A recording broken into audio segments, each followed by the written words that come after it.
everybody. Welcome to my channel, Belladonna Joe. I hope everybody's having a good start off to the week. It's Monday here in Milwaukee, Wisconsin. It is cold as hell out. I am just on my way to an appointment right now for a little boy over here, for Giannis. And yep, he's so excited. Looking out the windows. I just wanted to make this video and post this about talking about relationships and just relationships in general. It doesn't have to be relationships and addiction, whatever. It's not even about that. It's about having healthy relationships. And many of you know from my firsthand experience, you cannot stay with somebody just because you have kids together. You have obligations, blah, blah, blah. But you are not, legally, you don't have to stay with somebody just because you have kids with someone. And I've learned that since I was 17 years old. When I got pregnant at 16, I had my daughter at 17. And I know that, all you're doing is just prolonging the toxicity, the terrible environment. That's all you're doing, is prolonging it. So you think that I would have learned, years back then. Okay, so the guy now I'm with, he's never used drugs in his life. And I thought that's the best thing in the world, telling everybody, oh, he's a great guy. He's never consumed drugs. But guess what? Just because you haven't consumed drugs does not mean that you're any better than anyone else. And I used to think more highly of people that have never consumed in their life. But then again, there's some people that started using when they're 40 or 50 years old. So then again, you can't say that. And one of my all-time, I don't know if you call it excuses, or one of my all-time things that I say to people is, when you're gonna get clean, I would say, well, why would I want to get clean if I'm going to be on these medications when I'm 70 or 80 anyway? For if you have cancer, diabetes, or whatever, well, why would I want to get off drugs now if I have to be on it when I'm older? That's one of my, just battles in your head of stuff. And it gets to be a constant battle if you don't really want to be 100 and get clean. A lot of it has to do about mental health, though. Let me tell you guys, if your mental health, if you are not thinking straight and have that positive support, that person to, talk to all the time, or that positive support stuff going on, you are not going to get clean. You are not going to, make it in life, because you need to, in order to successfully remain clean and not just be clean for a day or a week, in order to keep going at it, you need to utilize your support tools. And I am, working on what I preach too. So don't be like, oh, this girl, she has so much knowledge or whatever the preacher talk about, but she doesn't even do it herself probably. And that's probably a lot of people's problem in life, is preaching or telling somebody something, but they don't do it themselves. Well, guess what? Everybody's human, and I'm trying. And there are so many things that social media and whatever in general does not like to show, because sometimes it's very one-sided. So anyways, I want to get back to what I was originally talking about, is relationships.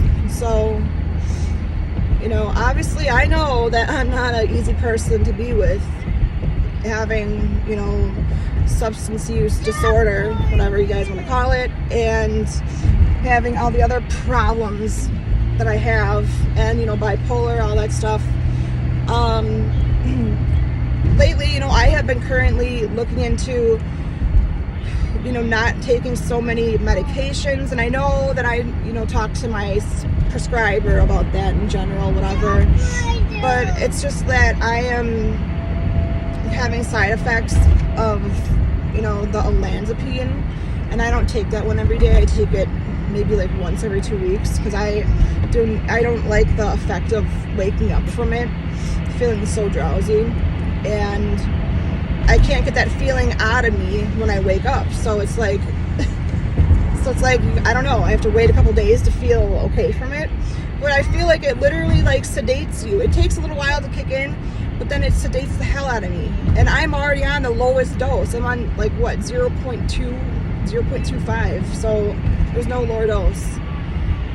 But I have grown into the woman that, you know, I have grown into a woman that has, you know, been in abusive ass relationships, physically and mentally, completely. And I've gotten to the point where I feel like I don't need anybody in my life. Like, I don't need anybody else to make me happy, because if I'm not happy internally myself, then how the hell am I going to be able to be happy for someone else? You know, I'm not going to be able to share my happiness in my life or whatever with somebody else that's, you know, if I'm not 100% there mentally and, you know, good. You can put on all the makeup in the world, you can smile all you want in the world, but only you know if you are the one that's truly happy and truly where you want to be in life. And, you know, a lot, or I'm not going to say a lot, but some people have, you know, reached out to me and told me that, you know, when they left their narcissistic boyfriend or husband, that they did it unexpectedly and just, you know, left. But I'm not going to resort to, well, you have kids. I have kids. Well, yes, I do have kids, and they are, you know, one of them disabled. He's just behind. He's going to be able to walk, but he's just disabled. He has things going on. And, you know, to leave somewhere, it's not like that easy. That's why, you know, I have a plan set up. I'm currently looking at apartments, looking at different places, because I hate moving, and, you know, I am trying to set up my support system because I am not at a happy place in my life right now. I feel so like, for instance, for real, like, this world has got me scared as hell, you guys. And it's mainly because, you know, I have little kids in general, you know, a girl that's going to be 15, and then my 2-year-old and 3-year-old. And it scares me to death because so much, you know, the politics and the virus stuff and all this, I don't know, new age stuff that's happening. It's just scary as hell to me. And I know, you know, social media or the politics on TV, they like to show things, you know, one-sided, one version only, so that you don't see the opposite position that other politics are in, whatever. But it's freaking scary to me. And, you know, I've been trying to cut down on my methadone, and I currently stopped my tapering down. I'm at 88 milligrams because I just did not feel right. I don't know what it is. I think I'm going to ask them to do a peak and trough where they take my blood right before I take my methadone. Then 3 hours later, they take my blood again to see where I'm at. Because I don't know. I just am not, I don't know. I don't know. I'm just going to see what the blood test says, because it could be, you know, a million different things. But as I was saying, you know, I was looking into, like, CBD or THC oil or whatever that is. Like, you guys know, I have no experience in this stuff, like edibles or CBD or whatever it is. But I don't know. I have no idea. But I do know that I have one of my girlfriends that I've known for years. She, I was actually locked up with her for a year too. She went to prison because she had a pot plant in her closet or whatever. So she's trying to currently get that expunged because now the laws have changed about marijuana. But she got out of prison, met a wonderful man, and they opened up their own store. But what I love about this store is that she is just a freaking chemist. Like, this girl, man, she knows all about these molecules and every little aspect about, you know, marijuana or whatever it is. But she knows, like, the scientific stuff about it. Like, amazingly awesome, you know.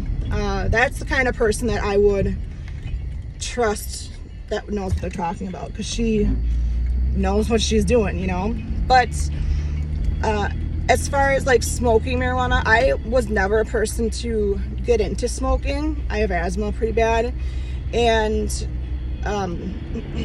yeah, so I never smoked my life. I never smoked cigarettes, and that was kind of like an excuse too to tell people, because I would be like, Joe, did you ever smoke? And I'd be like, no, I got asthma so bad. But I don't have asthma so bad, but I do have asthma. But anyways, I will catch you guys in a minute. I'm going to run this little one inside for his appointment, and as you can tell, it's going to get really dark in here because I'm in the parking structure. So I will catch you guys a little bit later. I just hope that I'm going to feel a little better when I am done here, because I don't know, you guys. I just feel like the time is passing by so fast. January took forever, but you know, I am just, sometimes I feel like I am physically like not here in my body. I feel like, I don't know, I just don't feel right sometimes. Oh boy, I better concentrate, you guys, and find a parking spot for this crazy one here. All right, bye guys.